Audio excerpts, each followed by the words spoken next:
Hey there, and welcome. Today we're going to talk about something really cool. This idea that you can actually tune your brain for peak performance. Kind of like tuning a radio. Let's dive into this concept of the brain song and see how it promises to cut right through that annoying mental fog. So, you ever have those days where your brain just feels foggy, like they're static, and your thoughts are all slow and fuzzy? Yeah, we've all been there. Our source material calls this the cognitive fog, and honestly, it's a trap so many of us fall into. You know the feeling. You walk into the kitchen and poof, you have no idea why you're there. Or a name that's right on the tip of your tongue just vanishes. And what are we always told?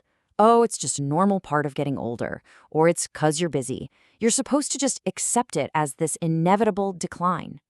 All right, so let's get into what the source material calls the brain drain trap. What is this really? Well, it's basically this widespread belief we've all kind of bought into that our best brain days are behind us, and it's all downhill from here. And this quote just nails it, doesn't it? It says it all. We're programmed to believe that losing our mental edge is just normal.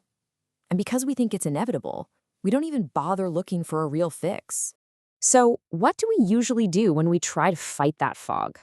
Well, the source material has a name for it: the hard way. And let's be honest, it usually ends up being way more frustrating than it's worth. And this, right here, shows the problem perfectly. You've got brain training games, which, let's face it, just feel like more homework. Then there's caffeine, which gives you that quick jolt, but then comes the crash. Oh, and all those supplements, they're super expensive, and you never really know if they're actually working. It's just this endless cycle of trying hard and not really getting anywhere. So if the hard way is basically a dead end, what's the alternative? This is where things get really interesting. The source material introduces this totally different way of thinking about it. They call it the dormant brain theory. And here it is. This is the big aha moment. What if your brain isn't actually broken? What if it's just dormant? Think about that for a second. The goal isn't to fix something, it's to wake up the potential that's already there. It's a complete shift in perspective, from repair to revitalization. I love this analogy they use: the difference between software fixes and a hardware upgrade. See, most of the stuff we try, like those memory games, that's just a software fix. You're learning new tricks on the same old system. But this brain song idea, it's aiming for a full-on hardware upgrade. We're talking about physically improving the brain itself by building new, more efficient connections. Okay, so how in the world does a tune-up like this actually work? Well, it all comes down to the science of our brain waves. So most of the time, our brains are kind of stuck in what's called beta wave mode. That's your everyday, running around, slightly stressed, trying to do five things at once state. Sound familiar? But the sweet spot where you have peak creativity and incredible focus, that's the gamma wave state. You might know it better as being in the zone or in a flow state. Yep. Gamma waves are basically your brain firing on all cylinders. This is peak performance. It's that feeling when you're completely absorbed in what you're doing, ideas are just flowing effortlessly, and you feel unbelievably sharp. The whole goal here is to get into that state way more often. So how do you actually do this? Well, the path laid out is actually surprisingly simple. First, you just listen to a specialized audio track. Think of it like a tuning fork for your brain. It gently encourages your brain waves to shift into that gamma state.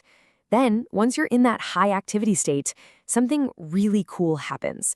It triggers the production of this protein called BDNF. Now, BDNF is basically like fertilizer for your brain cells. It's the key stuff that helps you grow brand new neural pathways and strengthen the ones you have. And that is the hardware upgrade we were just talking about. So what does this all look like day to day? Well, they call it the passive path to sharpness for a reason.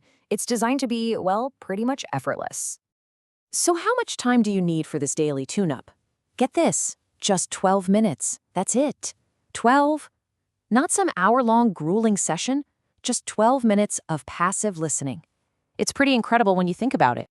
And this quote from the source just sums it up perfectly. It's the lazy, genius way to get sharp. I love that. It's all about getting these powerful results without all the struggle. You just press play. So, what are the big benefits here? Well, you don't have to struggle with meditating. You can skip the annoying memory games. You just listen. And the payoff? Life just starts to feel a bit brighter. Your thinking gets sharper. And all those little daily tasks, they start to feel way, way easier. And that brings us to the final thought here. And it's a big one. It totally flips that whole inevitable decline narrative on its head and replaces it with this idea of untapped potential. So just think about this for a second. What if your mental peak isn't behind you? What if it's still ahead of you?